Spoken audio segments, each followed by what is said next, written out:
Hello, this is the final part of the videos associated with live TV events. In the first part, we looked at how to query the API using the SDK. In the second part, we explored the data. And in this part, we're going to think about how to aggregate the data and create features to use in forecasting. Now, I think we totally get the idea of how these videos go, so we are going to jump straight into the notebooks and straight into the Colab version. Again, the rendered version is available, so is the version in GitHub. This section, we are going to think about a couple of dummy case studies of example use cases for the data. And we're kind of going to use that as a way to think about some of the features that we might create and the aggregations that we might do to use in a forecasting solution. At the top, I just talk about a couple of the kind of things that you might want to think about. So the first being time granularity. And so do you want to use this broadcast data for daily forecasting or hourly forecasting? And depending on which one, obviously that will have an impact as to how you might aggregate.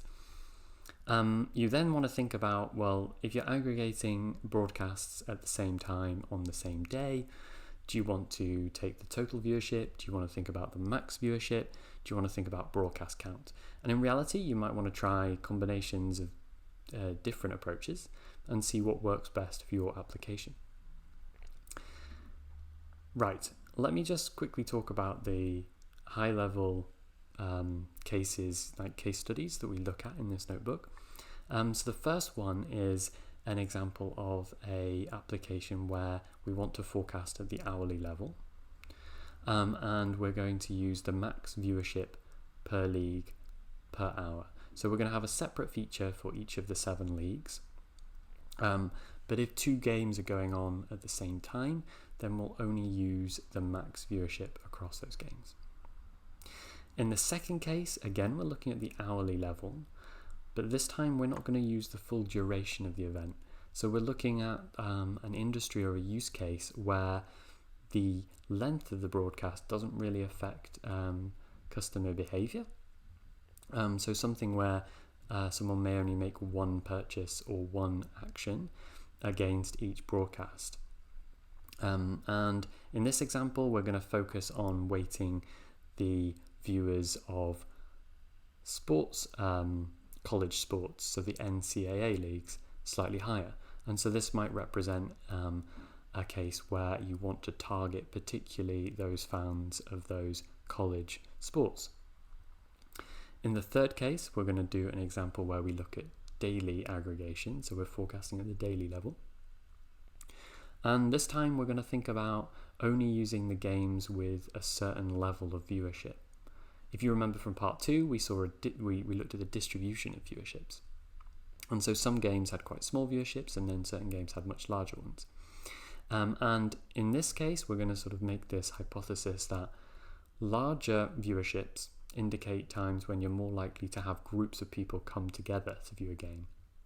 And so let's imagine in this case, you are an industry or company where you care about providing a service or a product when people come together in groups. So that's why you want to target the larger games. We're also, in the third case, only going to target evening games. So again, you might remember from part 2, we looked at how does viewership break down across the day. And so in this case, we only include the evening demand. So that's just kind of to help to set the scene and explain about what actually is happening in this notebook. The rest of the notebook provides some sample code to do some of those aggregations. And I don't really want to focus too much into the code. You can have a look at that yourself. The idea is to say, look, here's a starting point for some suggestions. You can use these and then tweak them for whatever use case might suit you. Again, you can either use the CSV examples that we provide and create the features for the different case studies, or you can actually use the SDK, and in the same way as you could in part 2, you could call it for a specific county that you might be particularly interested in. At the very bottom of this notebook, if you execute all of these parts of the code, we draw some graphs visualizing the difference between those case studies. So what we are going to do is we're going to run down and execute all of the code so that we can just see how that works. Again, the standard warning here, but I think we're quite familiar with that now. And we will just go through executing each section. So we're going to leave the run setting to be CSV, and in this example we're going to look at Cook County, Chicago, so we're going to leave the place ID set to that. Like I said, you could look for your particular use case.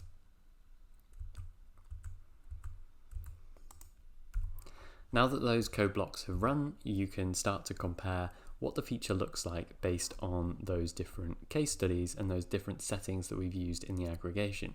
So really the takeaway here is that we've started with exactly the same underlying raw data, but by either aggregating at the hourly level or the day level, by maybe only including evening games, by only maybe including games that have a large viewership, you can get very different features that you can then use in your forecast.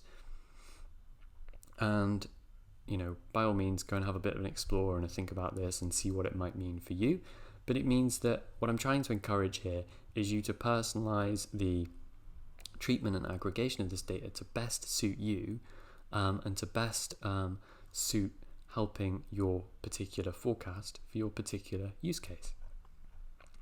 Again, this is just a starting point, so please take the code if it's helpful and adjust it to suit whatever use case you have.